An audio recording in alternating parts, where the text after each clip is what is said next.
nation and also strive hard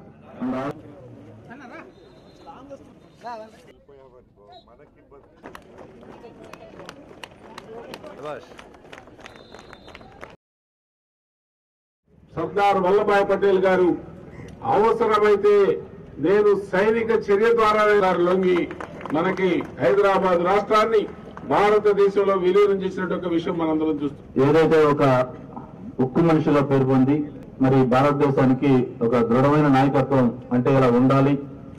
Vallabhbhai Patel గారు first prime minister అయ్యి ఉంటే ఈ దేశం యొక్క గతి ఇంకో రకంగా ఉండేది అని ప్రతి ఒక్కరు అనుకునే విధంగా తన యొక్క సత్తా యొక్క చూపించిన సర్దార్ వల్లభాయ్ పటేల్ జన్మదిన సందర్భంగా ఈ రోజు మన ప్రీతం ప్రధానమంత్రి నరేంద్ర మోడీ గారు ఆయన ఒక దృఢమైన నాయకుడు.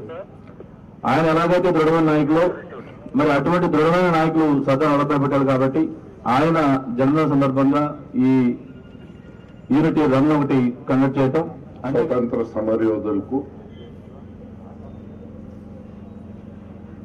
మన దేశాన్ని స్వరూపాన్ని వారి త్యాగంతో ప్రసాదించారు. దాంట్లో సర్దార్ వల్లభాయ్ పటేల్ పెద్ద పాత్ర.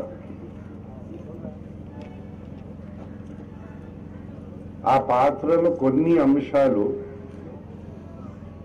మనం ఈరోజు ఇక్కడ మాట్లాడుతూ ఉన్నాం. స్వతంత్ర భావాలతో మనమందరూ ముందు వెళ్ళాలి, ధైర్యంతో వెళ్ళాలి.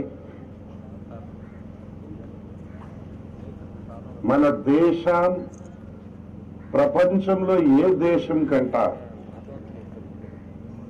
వెనకున్న దేశంగా ఉంచకంట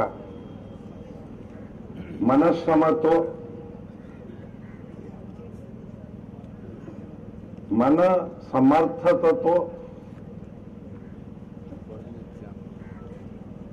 మన సెన్స్ ఆఫ్ పటేల్ని స్మరించుతున్నప్పుడు ప్రత్యేకంగానే సర్దార్ పటేల్ని స్మరించుతున్నప్పుడు వారు చేసిన త్యాగాలు కానీ వారు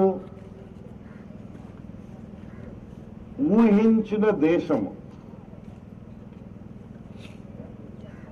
మనం నిలబెట్టగలుగుతామా అని అంత